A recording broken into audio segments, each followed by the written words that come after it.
berkata, saat ini Tuhan ketika dia ketemu dalam Lukas pasal 4 dengan ahli Taurat, ketika langit tertutup 3 tahun 6 bulan, ya, Elia tidak diutus kepada janda-janda di Israel, tetapi hanya kepada janda di Sarfat. Dan saya dapati ketika krisis itu terjadi, maka setiap orang dari umat Tuhan itu akan diuji dan akan melewati sebuah proses. Dan ternyata itu tidak lagi ditentukan sekedar oleh jabatan, oleh posisi.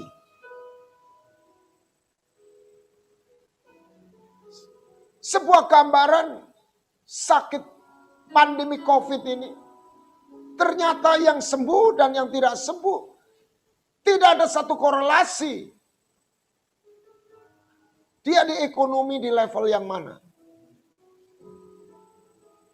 Nah, saya merasa sebagai hamba Tuhan yang mungkin secara formal saya memiliki satu surat legal sebagai apa yang disebut pendeta atau hamba Tuhan.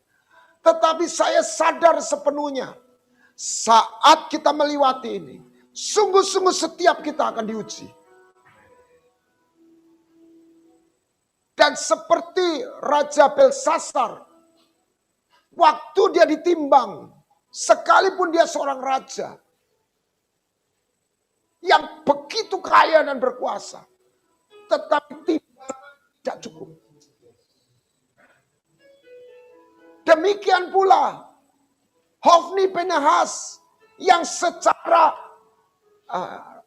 keimaman dia memegang sebuah jabatan. Tapi dia mati di medan perang. Karena bobotnya tidak cukup. Saya tidak berkata orang yang meninggal karena COVID berarti dimurkai Tuhan. Tidak. Saya bicara hal rohani. Sebab di tengah-tengah keadaan yang seperti ini, saya merasakan sudah cukup banyak orang yang mulai apatis. Karena lost direction. Makanya saya katakan, kita belajar mengenal Tuhan bukan hanya love, but truth, purpose. Sumber ketekunan itu tidak hanya karena kita mengalami kasih. Sekalipun kasih itu fondasi. Kenapa? Memang kasih Tuhan itu tidak terbatas. Tapi hati kita untuk menampung kasih itu yang terbatas. Problemnya di situ. Kasihnya nggak terbatas. Nah, yang pertama bagaimana saatnya setiap kita, termasuk saya, kita sungguh-sungguh meminta kita masuk dalam area apa yang saya sebut the man of covenant. Kita masuk dan mengalami satu realem perjanjian. Sebab ketika goncangan tulah itu sudah dilepas, tidak cukup kita hanya jadi orang benar. Saya tidak berani memuji diri saya di mana. Tetapi saya membagikan bahwa inilah kebenaran.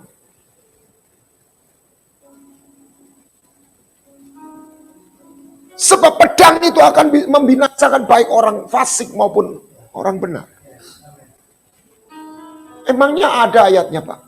Baca Yeskiel 21 ayat 3. Tetapi orang yang memiliki tanda perjanjian, dan itu tidak bisa dibuat oleh manusia sebab Tuhan sendiri memeteraikan. Tanda itu di dalam hati dan roh kita. Itulah tanda sunat. Itulah tanda darah. Ukurannya bukan karena Anda punya kalung salib, punya Alkitab. This is something not physically. Tetapi alam roh melihat. Setan pun melihat. Dan mereka tahu siapa yang menjadi milik Tuhan dengan meterai ini.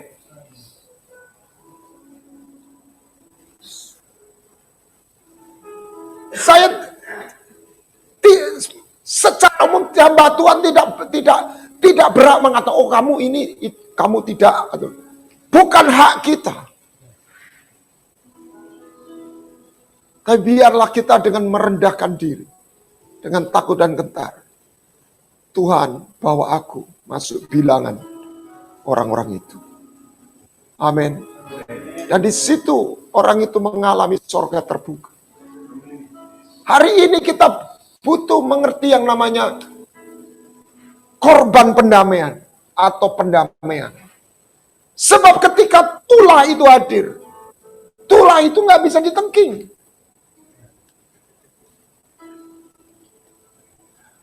Karena keputusan itu sudah diputuskan, sudah ditetapkan bahwa kuasa maut memiliki kesempatan karena kesalahan atau karena sesuatu yang terjadi di dalam bumi, dan keadilan surga itu memutuskan. Yang Tuhan sediakan adalah bagaimana Dia boleh membawa kita ke tempat persembunyian. He hide me in the secret place of his tabernacle. Mazmur 27.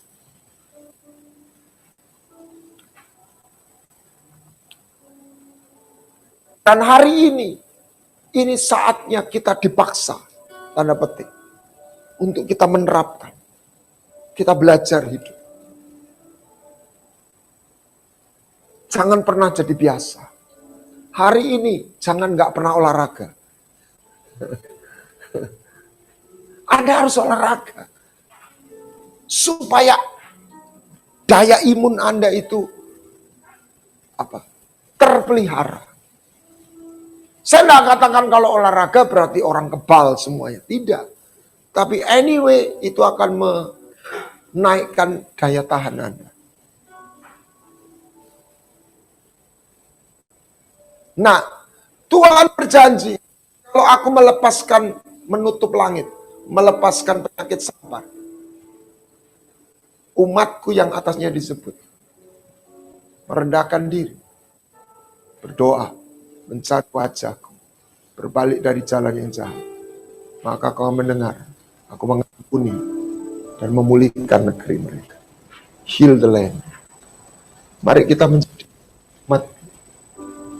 Mari kita ambil bagian. Nah, jadi kembali ada hubungannya dengan doa syafaat. Imam adalah orang yang dipanggil untuk menaikkan syafaat. Intercession is the official prayer of priest. Lihat.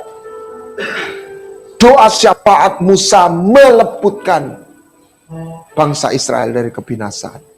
Sekalipun mereka nggak bisa masuk tanah perjanjian, tapi mereka diluputkan dari kematian. Karena doa seorang namanya Musa. Saya percaya dalam tiap kelompok, tiap kota, tiap zaman, Tuhan selalu mencari. Dan tokoh Alkitab adalah orang-orang yang Tuhan temukan untuk dia berperkara, untuk dia membela, untuk dia memohon belas kasihan. Kembali saatnya, di tengah goncangan ini,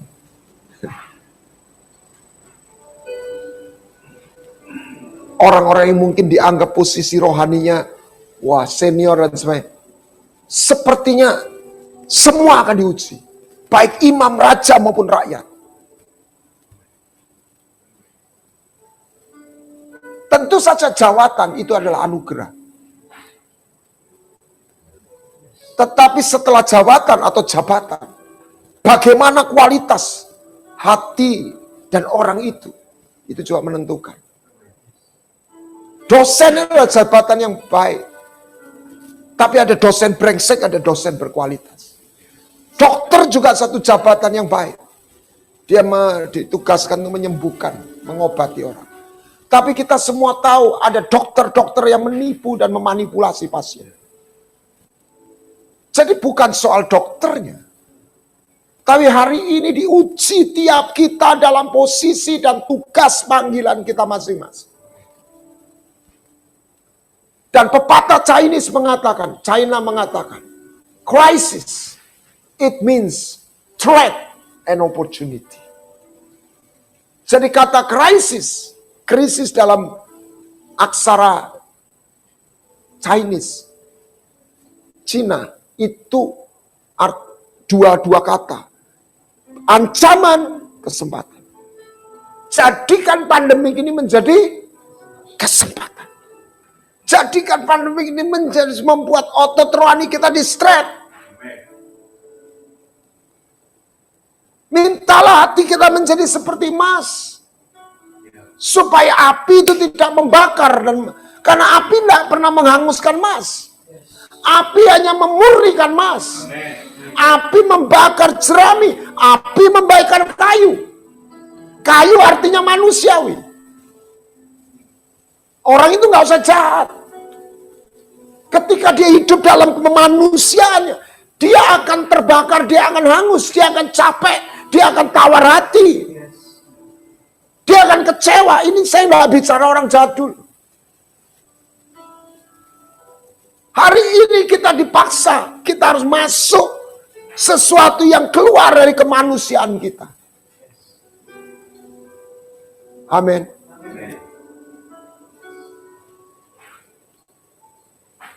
Dan mari kita berdamai dengan paksaan ini. Artinya tidak ngeyel. Tidak berontak. Tidak terus. Apa artinya gitu? Kok nggak selesai-selesai? Tapi kita mulai berdamai dengan keadaan ini. Dan kita melewati tidak dengan sendiri, tapi bersama Tuhan. Dan di situ kita punya kesempatan untuk menjadi partnernya Tuhan saat ini. Karena Tuhan butuh partner hari-hari ini. Haleluya. Orang banyak tidak mengerti Tuhan itu di tengah murkanya cari jalan supaya bagaimana dia melepas, dia membebaskan dari murka itu. Mungkin Anda nggak bisa ngerti loh. Kalau kan dia kuasa, itulah Tuhan. Dia kasih, dia adil, dia benar. Ketika dia sudah bete, udah habis sabarnya. Kenapa dia harus ngomong sama Musa? Musa, minggir kamu. Biar ku habisin bangsa ini. Kenapa Tuhan ngomong-ngomong sama Musa? Saya tahu Tuhan tuh maksudnya, kowe njaluk ampun. Supaya aku tuh bisa mengampuni. Orang nggak ngerti. Masih. Loh, kan dia, Tuhan lagi marah. Tuhan marah tapi kasihnya jalan. Marah dalam arti kebenarannya dilanggar sudah 10 kali. Ingat Tuhan tuh maha kasih tapi panjang sabar. Dia nggak maha sabar. Hati-hati saudara. Dan ini syafaat. Dan orang yang bersyafaat, dia harus orang yang berjalan dan dikenal Tuhan. Dia harus koncoan paling sedikit. Ya masih nggak akrab, sedikit-sedikit lah ada temen. Kalau orang nggak kenalan sama Tuhan, dia nggak bisa bersyafaat. Emangnya lu siapa minta-minta gua ngerubah keputusan?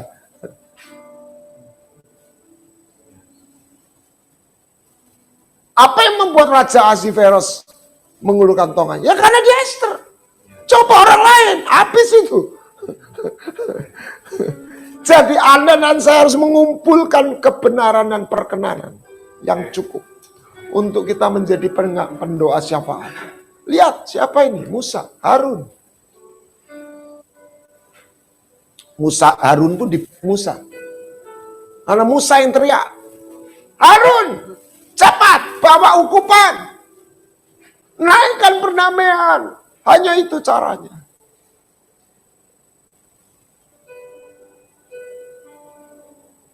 Kalaupun itu nggak berhasil, orang yang sudah menaikkan doa itulah yang diselamatkan. Nangkep saudara. Seperti Nuh. Nuh tidak bisa membawa orang bertobat. Tetapi doa syafaatnya menyelamatkan dia.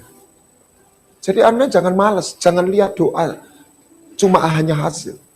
Doa ketika kita bersedia bersyafaat, kesediaan kita bersyafaat itu sekaligus menyelamatkan hidupmu, hidup saya. Halo.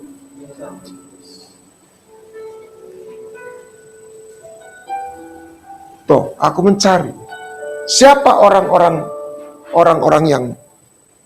yang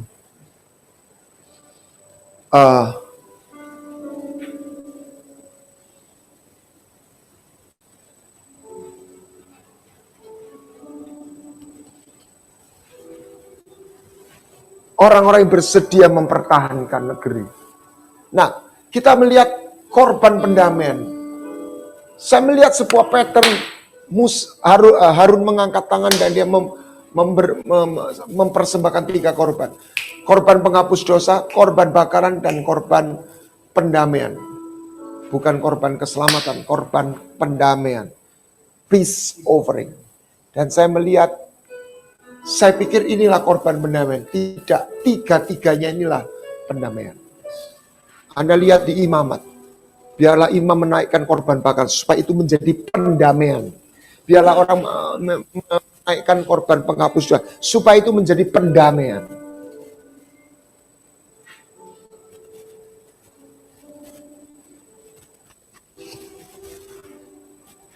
Haleluya. Jadi kita harus membawa 3 ini. Korban penghapus dosa. Bahwa kita sendiri harus bersedia berhidup dalam pertobatan. Yang kedua apa?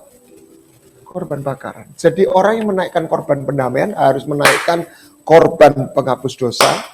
Dia hidup dalam pertobatan dan dia hidup dalam kerelaan menjadi korban persembahan.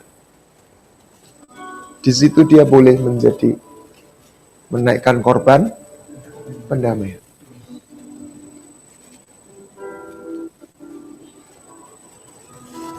Dan saya makin menghargai pelayanan doa syafaat.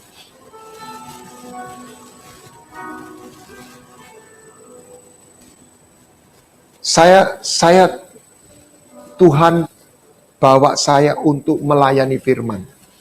Pelayanan mimbar.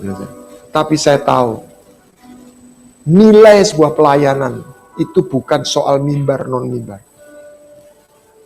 Tapi kesetiaan, relaan, ketaatan di dalam pos masing-masing. Amin. Mari kita salah satu contoh meminta mohon pengampunan. Dia sudah menaik korban penghapus dosa.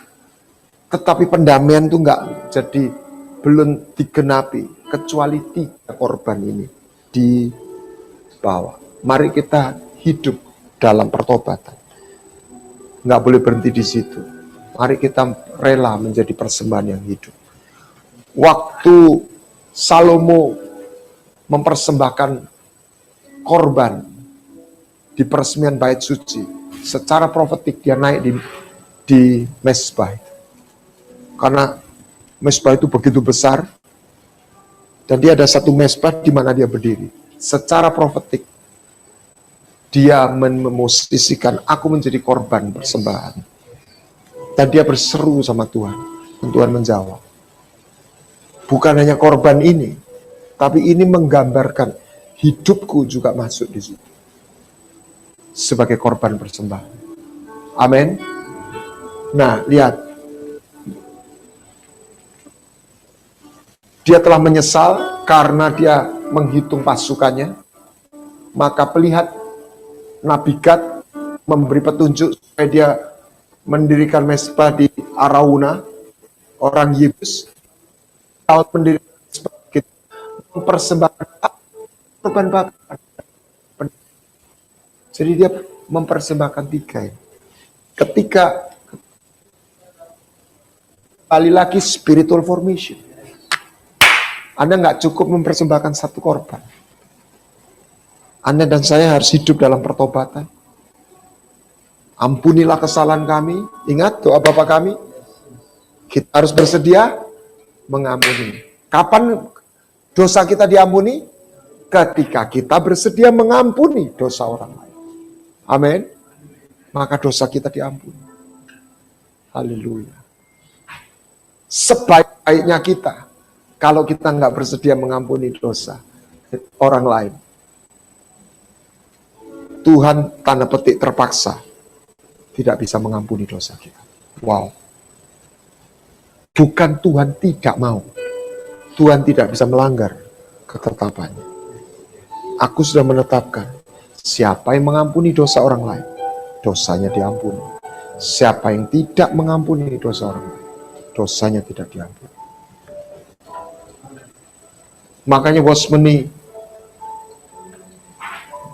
membuat satu khotbah yang terkenal. Orang baik masuk neraka, orang jahat masuk surga. Itu menohok sekali. Karena orang baik ini disakiti dan dia nggak pernah mau mengampuni. Dan itu begitu menyedihkan. Orang baik yang dibunuh oleh sakit hati. Tapi itulah tatanan surga.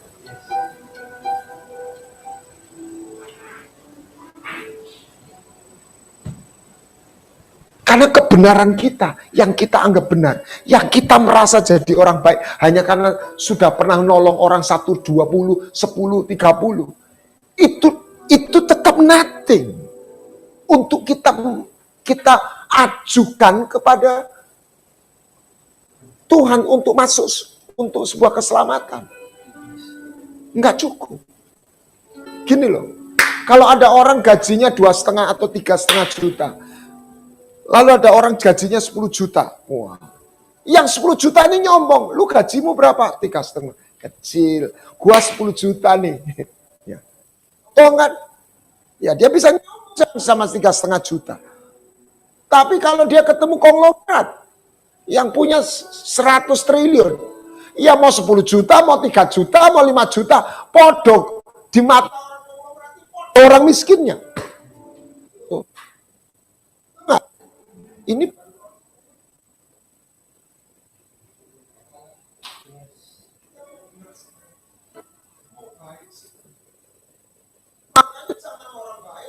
sama baiknya. Jangan orang bermoral bermega atas moralnya. Jangan orang kuat bermega atas kuatnya. Toh. Yang kedua itu saya tambahin. Jangan orang bermega karena satunya kekayaannya, kekuatannya. Di mana itu? Yesaya atau Yeremia.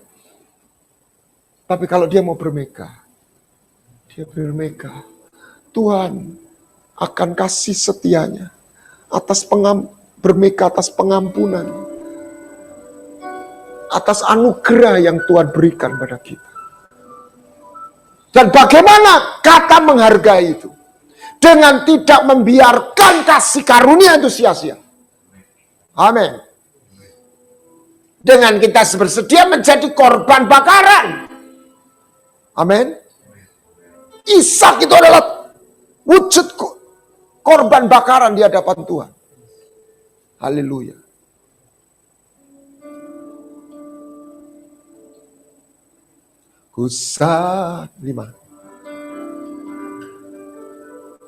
Kusadari kasih-Mu takkan pernah berakhir. Kasih itu kuat seperti maut. Kasih itu ketika disuntikkan dalam roh kita, membuat kita rela mati. Anda nggak perlu jadi pemberani. Anda nggak perlu seorang pemberani, maksud saya. Ketika kasih itu menguasai kita, itu membuat kita tidak takut. Dan itu dibuktikan oleh sejarah gereja. Anda pikir martir-martir itu orang yang fitness, yang ototnya gede? Enggak. Orang-orang biasa. Bahkan Kaisar Nero gemetar melihat mayat-mayat yang berkelimpangan di arena. Mereka dicapi-capi singa. Dan konon, apa yang membuat Kaisar Nero itu gemetar? Karena dia malam-malam pakai obornya jalan di, itu Kaisar gila kan. Dia melihat wajah-wajah itu tersenyum. Mereka mati, bukan begini. Mereka nggak mati, ketakutan. Mereka mati. Mereka melihat Yesus menyapa mereka. Itu keren habis. Mereka nggak mati dalam ketakutan. Mereka mati dalam kepenuhan damai sejahtera. Mereka lihat Yesus seperti Stefanus.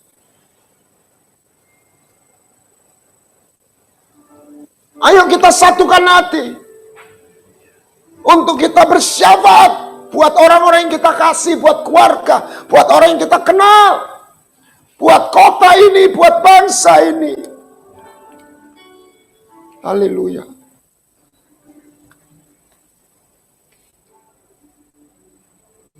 Dan biarlah roh kita menyala-nyala. Kuatkan dan teguhkan hati kita. Seperti Tuhan sendiri berkata kepada Yosua.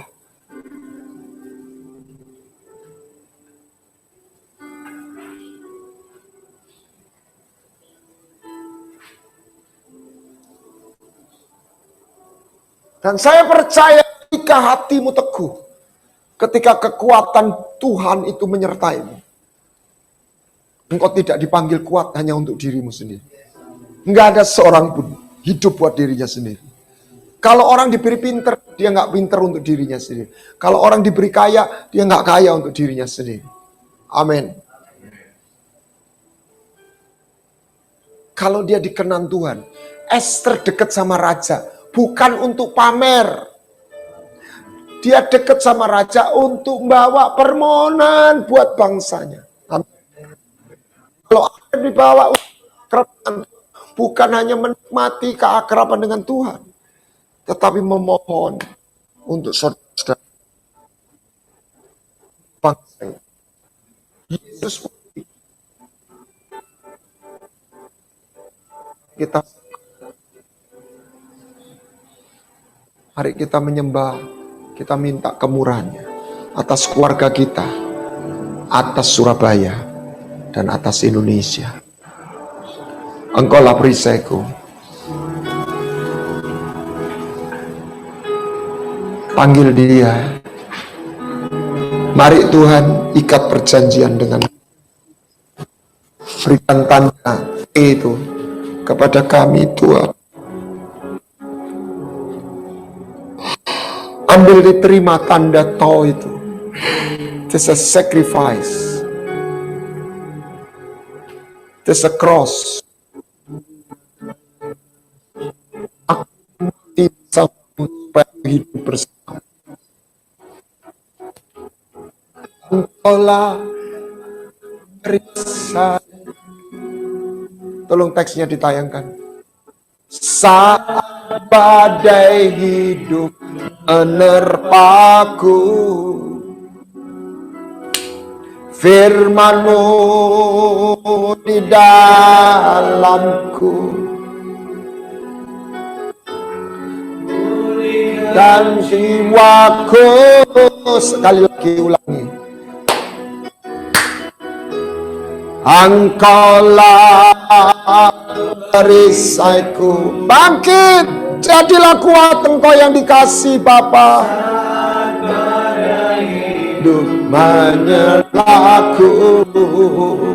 Oh, firman-Mu di dalamku, tuli dan jiwaku, ku kan berdiri di tengah badai dengan kekuatan yang Kau berikan. Sampai kapanpun, apa Tuhan, lindungi, lingkupi kami di hari peperangan dan hari perjuangan. Sertai kami di bawah kepak sayap-Mu.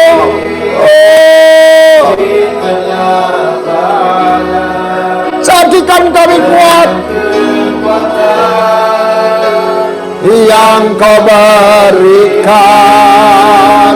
sampai kapanpun ku kan bertahan, karena Yesus Dia lalu menopang. Ini kami Tuhan, topanglah hidup kami. Kami berdiri hanya karena kekuatan-Mu. Dan jikalau kami berdiri, kami tidak berdiri untuk diri kami sendiri. Kami mau berdoa untuk saudara kami, untuk tubuh Kristus, untuk gereja-Mu, untuk orang-orang yang dikasih, Kau kasih, orang-orang yang kami kasih. Berapasaka parobo sekelele komarabataku, berapasaka korabatabakapa. Kami naikkan korban penghapus dosa, kami naikkan korban bakaran, kami naikkan korban pendamaian. Berapasaka korabatabakapa, berapasaka korabatabakapa paramase. Hekerele kora masandero koba, hitaya wala masandero kapata kapaya se, ora patakara patakapaya se.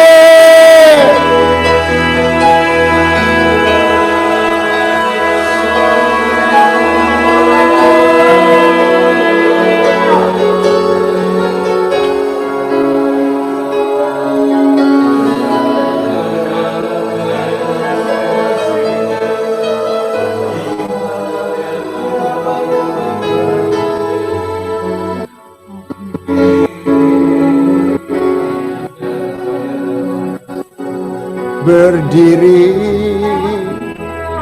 di tengah badai dan kekuatan yang Kau berikan, sampai kapanpun ku kan bertahan, karena Yesus selalu menopang hidupku. Kami nggak mau mengasihani diri kami sendiri. Kami nggak mau melo, kami nggak mau manja Tuhan. Kami mau percaya. Kami mau jadi anak yang mempercayai akan kasih setiamu. Dalam nama Yesus. Oh Ramasaku Parapa. Dialah kebajikan kemurahan itu mengikuti kami seumur hidup kami. Dalam nama Yesus.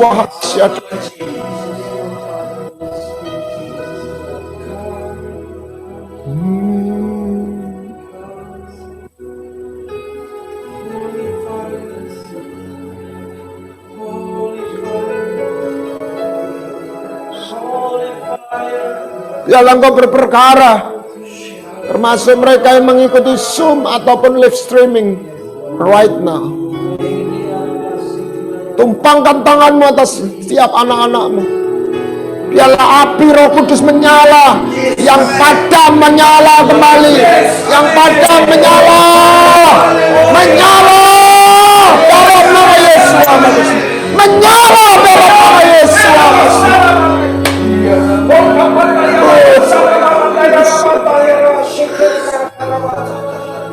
Engkau tidak desain gereja untuk lemah.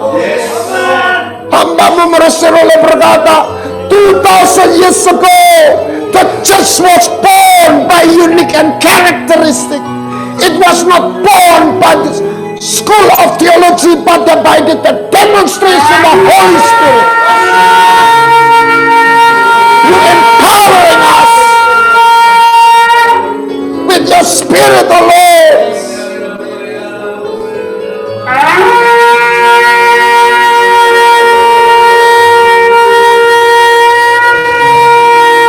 Potong keegoisan kami Tuhan. Sunat itu dalam nama Yesus.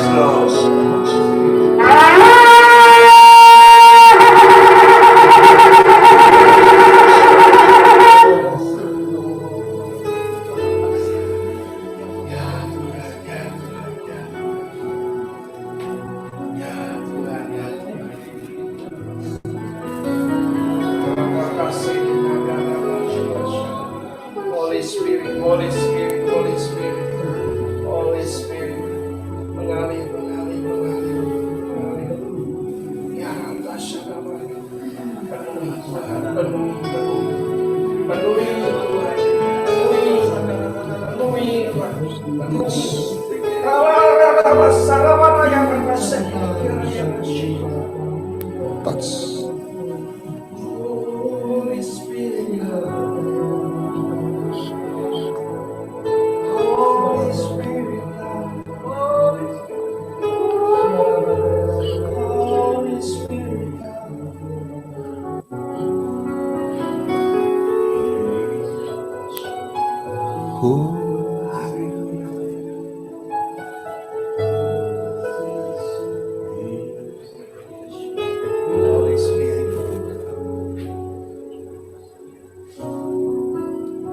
In your presence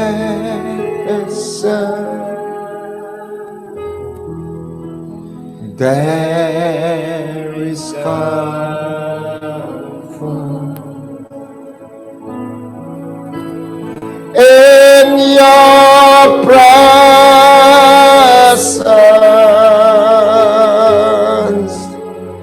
there is peace.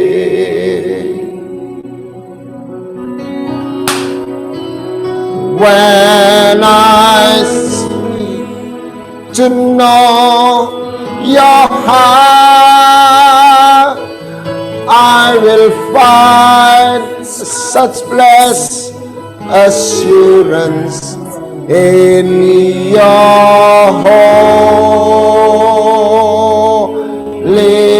presence, Lord.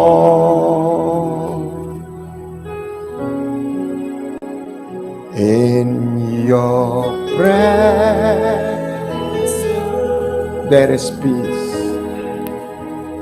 there is God. In your presence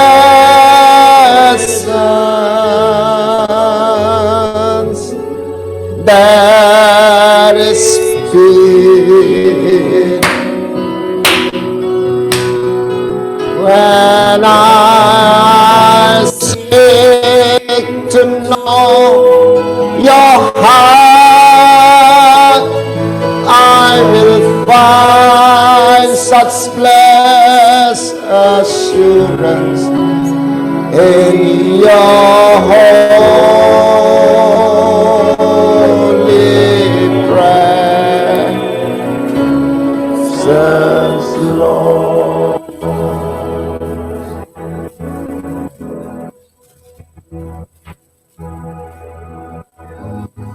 Kata Gabriel kepada Daniel, jadilah engkau kuat, jadilah engkau kuat. Engkau yang dikasihi Tuhan, jadilah engkau kuat. Be strong, the beloved, the beloved. Ketika kita bersedia menjadi korban bakarannya, you will be his beloved. Haleluya.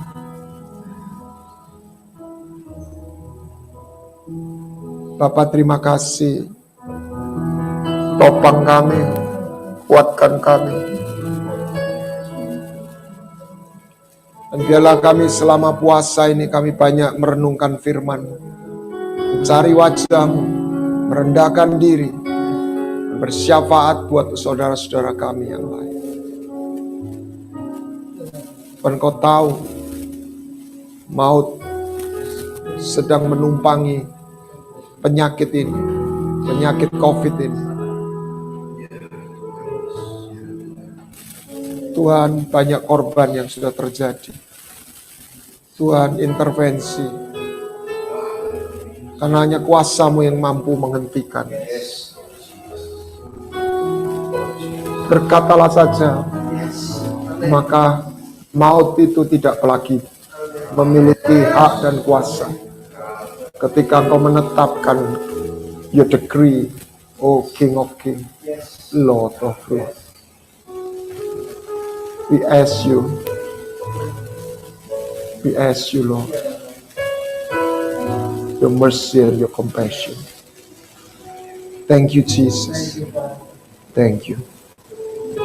Kiranya Tuhan memberkati kita dan melindungi kita. Kiranya Tuhan menyinari kita dengan wajahnya. Dan memberi kepada kita kasih karunia. Dan dia menghadap wajahnya, memberikan kepada kita damai sejahtera. Terimalah berkat ini, dimanapun kau berada. Hanya di dalam satu nama, Tuhan Yesus Kristus. Sama-sama katakan, amin. Tuhan memberkati.